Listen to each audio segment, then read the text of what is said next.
तो कुछ स्थितियां दी गई हैं इसमें, जैसे 5 पेंसिल 7 कलम, 7 पेंसिल 5 कलम, और हमसे पूछा गया है कि एक पेंसिल का मूल्य बताओ और एक कलम का मूल्य बताओ। तो ये मूल्य हमें पता नहीं है, तो हमने मान लिया कि एक पेंसिल है हमारी x रुपए की और एक कलम है हमारी y रुपए की। अब दो स्थितियां दी गई हैं, एक में है 50 रुपए और एक में है 46 रुपए। तो हम पहले बात करेंगे स्थिति पहली। तो जो पहली स्थिति है आपकी, उस स्थिति पहली में हम क्या करेंगे, इसने बोला है कि 5 पेंसिल। तो ये आप बताइए कि यदि आपकी एक पेंसिल x की रुपए की हो तो 5 पेंसिल कितने की होंगी? तो आप बोलेंगे कि 5 पेंसिल 5x रुपए की होंगी। ये ठीक वैसे ही है जैसे मान के चलिए एक पेंसिल आपकी मान के चलिए 6 रुपए की हो, तो 2 पेंसिल कितने की होंगी? सीधी सी बात है 12 की होंगी। 12 कैसे आया होगा? तो 6 में 2 का गुणा करके। इसी प्रकार से आपसे बोले कोई कि 8 पेंसिल कितने की आएंगी, तो इसी 6 में 8 से कर देंगे गुणा। उसी तरह से यदि आपकी पेंसिल जो है वो x रुपए की हो, एक पेंसिल कितने रुपए की हो? x रुपए की। कोई आपसे पूछे 2 पेंसिल कितने की, तो सीधी सी बात है जैसे इसमें हमने एक वाले से इसमें मल्टीप्लाई किया था वैसे ही इसका भी हो जाएगा। x है तो ये कितना हो जाएगा? 2x। कोई बोले 5 पेंसिल तो कितना हो जाएगा? 5x। 3 पेंसिल तो 3x। तो इस तरह से आप बता सकते हो। और इसी तरह आपको y का भी बताना है। एक कलम y का है तो 7 कलम कितने का हो जाएगा? 7y का हो जाएगा। तो 7 कलम कितने के हो जाएंगे? 7y के। उसके बाद बोला गया है कि कुल मूल्य, अर्थात इन दोनों का कुल मूल्य। तो कुल के लिए क्या करना पड़ेगा? हमें इनको जोड़ना पड़ेगा। और कितने रुपए देने पड़ेंगे? तो उसने बोला है कि 50 रुपए देने पड़ेंगे। तो ये सेकंड पार्ट है। फर्स्ट पार्ट के ऊपर आपका क्वेश्चन लिखा हुआ था। क्या लिखा हुआ था? कि इसको ग्राफी विधि से हमें हल करना है, ग्राफ बना करके हल करना है। तो ग्राफ बना करके हल करने के लिए हमें क्या करना पड़ेगा? तो ग्राफ बनाना पड़ेगा। तो ग्राफ बनाने के लिए आपने देखा होगा कि हम लोग कुछ इस तरह से टेबल बनाते थे, सारणी बनाते थे, एक्स वाई के मान निकालते थे। अधिकतर हम एक्स वाई को 0, फिर एक बार वाई को 0 रखते थे। तो यही काम हमें इसमें भी करना है। 0 के अलावा कोई अन्य मान भी आप रख सकते हो, लेकिन 0 में थोड़ा सा आसानी हो जाती है, इसलिए हम 0 का ही प्रयोग करते हैं। तो करते हैं तो एक बार हम रख देते हैं इसमें x बराबर 0। तो हम लिख देंगे कि समीकरण इस वाले में x बराबर 0 रखने पर, तो x बराबर 0 रखेंगे तो ये 5 और 0 का गुणा करके 0 आ जाएगा। 7y का 7y और 50, और इसमें y रुकेगा, ये तो सारा 0 ही हो जाएगा। तो इसको मिटा भी सकते हो आप। तो y बराबर आ जाएगा 50/7। अब देख सकते हो कि इसका जो उत्तर है वो किस में आएगा? पॉइंट में आएगा। आपका 7 पॉइंट कुछ आएगा। अब 7 पॉइंट कुछ आने का मतलब है कि पॉइंट में आंसर आ रहा है। और हमारे जो ग्राफ होते हैं वो क्लियर 1 सेंटीमीटर के होते हैं, 1 इस तरह से होते हैं। ठीक है, तो ये जो क्लियर 1 सेंटीमीटर ऐसे करके होते हैं। और ये कैसा आ रहा है? पॉइंट में, अर्थात पॉइंट में लेने से हमारा जो ग्राफ है वो थोड़ा सा क्लियरिटी नहीं आएगी, थोड़ा सा उसमें अंतर आ जाएगा। तो कोई बात नहीं, हमें पता है कि हम 0 को ना रखें तब भी हमारे आंसर दूसरे मानों में भी आ जाते हैं। तो हम 0 नहीं रखते हैं, हम ऐसे मान ले लेते हैं इनके जिससे कि हमारा जो है ये दशमलव में आंसर आए ही ना, पॉइंट में आंसर आए ही ना। तो उसके लिए हम क्या करेंगे? तो ज्यादा कुछ नहीं करना है, थोड़ा सा ही करना है। आपको क्या करना है? तो आप किसी को भी, या तो x को या तो y को एक तरफ ही रख लीजिए। तो इस स्थिति में हम x को एक तरफ रख लेते हैं, जो नेक्स्ट स्थिति, अगली स्थिति लिखेंगे उसमें y को एक तरफ रख लेंगे। बाकी आप कैसे भी रख सकते हो, या तो x को या तो y को। हम x को रख रहे हैं, तो x को हमने रखा यहीं पर और y वाले को हम भेज देंगे बराबर के इधर।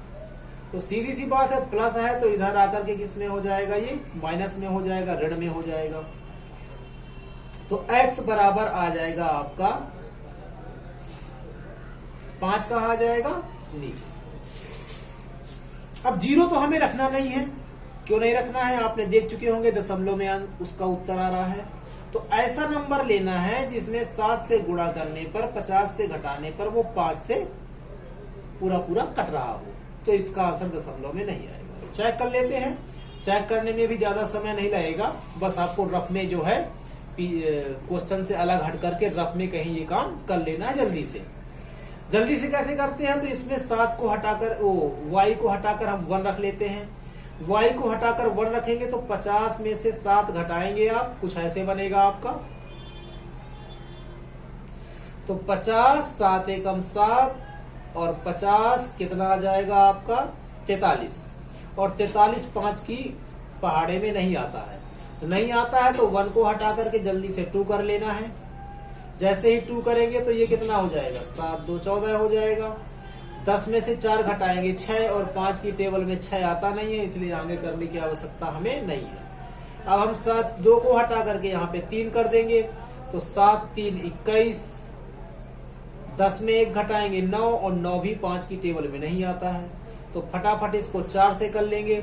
4 से करेंगे तो 10 28 नहीं आएगा, सीधी सी बात है हम इसको 5 से ही कर लेते हैं। तो 7 5 35, और 25 में 35, 50 में 35 घटाएंगे तो कितना आ जाएगा 15, और 15 5 से कट जाता है, इसका मतलब हम किसको रखेंगे 5 को। तो यहाँ पर रखेंगे हम 5 को, तो यहाँ पर हम लिख देंगे x बराबर 5 रखने पर। तो जैसे ही हमने x बराबर 5 रखा तो 50 माइनस 7 और ये 5 से गुणा और ये 5, तो ये 50, 7 5 35, और नीचे 5 माइनस कर दिया, घटा दिया, तो 5 5 3 कितना आ गया 15। तो x का जो मान आ गया वो कितना आ गया आपका 3। इसी तरह से हम सेम एक दूसरा मान भी निकालेंगे, तो दूसरे मान के लिए भी देख सकते हो आप। तो हमने 5 तक इसमें जांच कर लिया था, 5 के आगे चलना है। अब हमें चलना है 5 के आगे, तो 6 आते हैं, 7 6 42 काम नहीं बनेगा, 7 7 49 काम नहीं बनेगा, 7 8 56 काम नहीं बनेगा, 7 9 63 काम नहीं बनेगा, 7 दहम 70 काम बन जाएगा। तो यहां पर हम रख लेते हैं 10 को, तो x बराबर रख लिया हमने यहां पर 10। जैसे ही 10 रखा यहां पर, अच्छा हम x पे नहीं रख रहे हैं, हम y पर रख रहे हैं। हम किस पे रख रहे हैं y पर, हम रख रहे हैं y पर, y के स्थान पर रख रहे हैं। तो जैसे ही हमने y को 10 रखा तो हमारा जो x का मान आया वो कितना आ गया 50 माइनस 7 गुणे 10 और नीचे 5, तो 50 7 10 70 नीचे 5, 50 में 70 घटाएंगे 20 और नीचे 5 से इसको काट दिया तो कितना आ गया 4, अर्थात x का मान कितना आ गया इसमें 4। काम बन गया हमारा, एक सारणी हमारी तैयार हो गई। किसके लिए, पहले वाले स्थिति के लिए। क्या तैयार हो गई, x है y है, x का मान कितना आया है 3, कब आया है जब y को हमने लिया है 5, और x का मान आया है माइनस का 4, कब आया है जब हमने y को लिया है 10। दूसरी स्थिति पे आते हैं हम, तो स्थिति दूसरी वाली, दूसरी स्थिति में है कि 7 पेंसिल अर्थात 7x हो जाएगा, 5 कलम अर्थात 5y हो जाएगा, और दोनों को मिलाकर के कितना रुपए है आपका 46। तो इसमें x से निकाले थे, इसमें y को रोक करके करेंगे हम, तो 5y बराबर 46 माइनस 7x, y बराबर हो जाएगा 46 7x और नीचे आ जाएगा आपका 5। फिर से वही काम, इस बार थोड़ा जल्दी में करेंगे।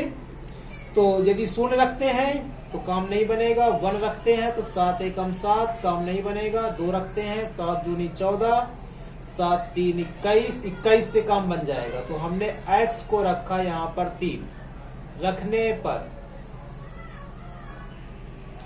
x को रखा हमने 3, तो ये आ जाएगा 46 7 गुणा 3 और नीचे 5, 46 7 3 21 नीचे 5, तो y बराबर आ गया आपका 6 1 5, 4 में 2 गए 2 और नीचे 5, 5 से काटा, y का मान कितना आ गया 5। इसी तरह से हमने कहाँ तक इसको जांच कर लिया था 3 तक, अब दूसरा मान निकालने के लिए 3 से आगे बढ़ते हैं।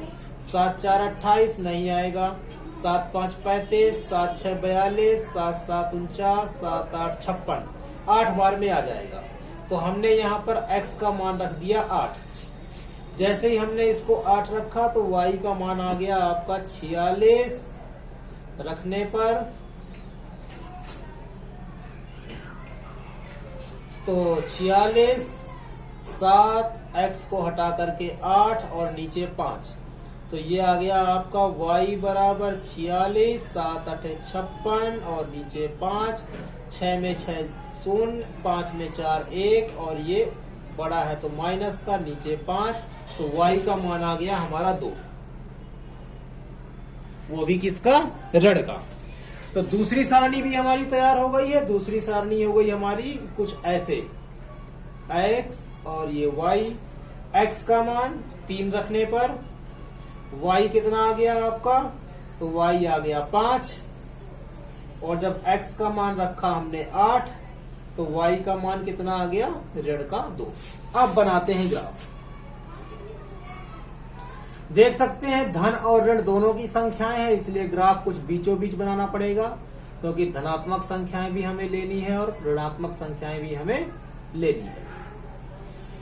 तो ये हो गया हमारा x अक्ष और ये हो गया हमारा y अक्ष।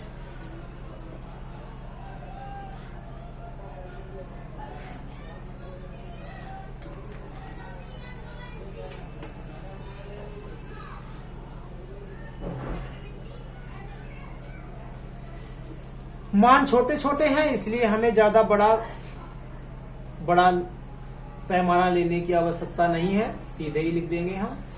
तो यहाँ पे लिख देते हैं हम 1 2 3 4, इधर लिख देते हैं 1 2 3 4, इधर भी लिख देते हैं 1 2 3 4 और इधर भी लिख देते हैं 1 2 3 और ये 4। तो x का मान 3 लेने पर y कितना है आपका? 5। तो x का मान इसमें लेना है और y का मान हमें इसमें लेना है। तो x का मान 3 लिया, अब लेना है 5, तो 5 आएगा आपका कुछ इधर,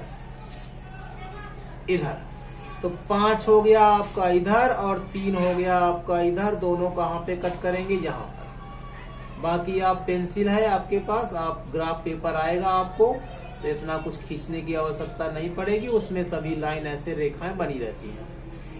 तो x बराबर 3 पर y बराबर कितना आ गया? 5, तो एक बिंदु हमें मिल गया है। x बराबर ऋण का 4 और y बराबर 10, तो 10 कहाँ आएगा? धनात्मक संख्या है, ऊपर ही आएगा, तो ये ऊपर कहीं जाएगा। यहाँ पर बना लेते हैं हम 6 7 8 9 और ये 10, तो 10 कुछ हो जाएगा आपका इधर और 4 हो जाएगा इधर, बस का मतलब यहाँ पर आएगा आपका। तो ये बन गया हमारा पहली रेखा का समीकरण। दूसरा देखते हैं, x बराबर 3 अर्थात यहाँ पर, तो y बराबर 5 अर्थात यहीं पर आएगा फिर से। x बराबर कितना है? 8, 8 का मतलब यहाँ पर आएगा 5 6 7 और आगे चल करके 8। x बराबर 8 पर y बराबर 2 है, 2 का अर्थ आप समझ रहे होंगे, ऋणात्मक संख्या है, नीचे ही आएगा, तो ये हो गया 2 और ये हो गया 8, इधर कहीं आएगा।